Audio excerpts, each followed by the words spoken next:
வணக்கம். பிரபஞ்சத்தின் அறுதி உண்மையை நமக்கு அள்ளிக் கொடுப்பது யந்திர சாஸ்திரம்.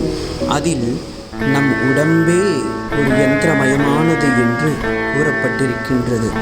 நம்முடைய உடம்பில் மூலாதாரம், சுவாதிஷ்டானம், மணிபூரகம், அநாகதா, ஆக்ஞா, விஷுப்தி, சஹஸ்ரம் என்று 7 சக்கரங்கள் இருக்கின்றன.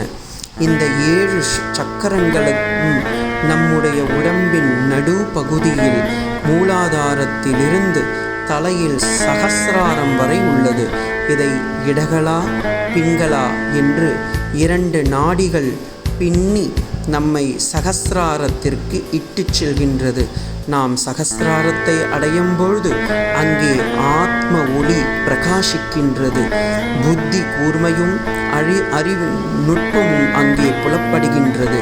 எவன் ஒருவன் இந்த விந்துவை தேஜஸாக மாற்றுகின்றார்களோ அவர்களுக்கே இந்த ஆளுமை பொருந்தும் என்று யோகாச்சாரமும் ஞான மார்க்கமும் அறுதியிட்டு காண்பிக்கின்றது. அதில் முதலாக இருப்பது சக்கரம். இந்த சக்கரம் என்பது ஸ்ரீ சக்கரமேரு.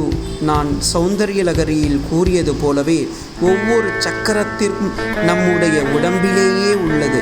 அதை ஒரு சிம்பாலிக்காக தான் இந்த யந்திரங்களில் நாம் பிரதிஷ்டை செய்கின்றோம்.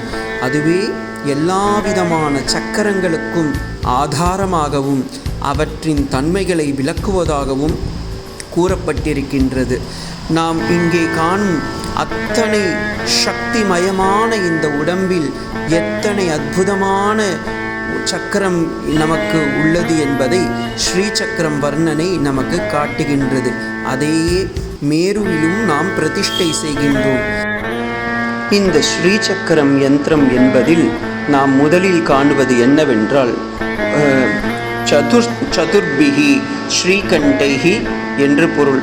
அதில் நமக்கு மொத்தம் 4 கோணங்களும் மேலே உள்ளவை அனைத்தும் சிவ தத்துவங்களாக, அதாவது 4 முக்கோணங்களும் கீழே 5 முக்கோணங்களும் சிவசக்தி ஐக்கியத்தை காட்டுவதாகவும், அதற்கு வெளிப்புறத்தில் பார்த்தீங்கன்னா மொத்தம் 3 திரிவலயா திரிரேகாபி 3 வளையங்கள், 3 கோடுகள், 5 சக்தி தத்துவங்கள், 4 சிவ தத்துவங்கள் எல்லாம் சேர்ந்து 44 தத்துவங்களையும் எடுத்து உரைப்பவையாக, அதாவது 14 + 10 + 10 + 8 + 1 43, நடுவில் இருக்கக்கூடிய பிந்து மண்டலம் 44வது.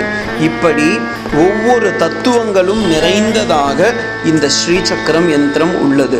அதே போல வெளிப்புறத்தில் பார்த்தீர்கள் என்றால் அதில் உள்ள தாமரை தடாங்கள், உள் வளைவுகளில் தாமரை மலர்கள் இதழ்களைப் போலவும் வெளியேவும் ஒரு தாமரை மலர்களைப் போலவும் உள்ளது. இது அஷ்ட சித்திகளை உரைப்பதாக, அனிமா, அஹிமா, லகிமா, கரிமா, மகிமா அது போன்றவை. இவை அனைத்தும் வேறெங்கும் இல்லை, நம்முடைய உடம்பிலேயே உள்ளது. அதை தான் நான் மூலாதாரம், சுவாதிஷ்டானம், மணிபூரகா, அநாகதா, விஷுப்தி, ஆக்ஞா, சஹஸ்ரம் என்றும் ஒவ்வொரு சக்கரத்திலும் அதன் பலன்களும் அதன் யந்திரங்களும் தரப்பட்டுள்ளது. இது இந்த சக்கரம் அண்டத்தில் உள்ளது தான் இந்த பிண்டத்தில் உள்ளது, இந்த பிண்டத்தில் உள்ளது தான் இந்த யந்திர சாஸ்திரத்திலும் உள்ளது என்பதை சூச்சகமாக நமக்கு எவ்வளவு அற்புதமாக இங்கே பார்த்தீங்கன்னா 11வது ஸ்லோகம் சௌந்தர்யலகரியிலும் காட்டுகின்றன.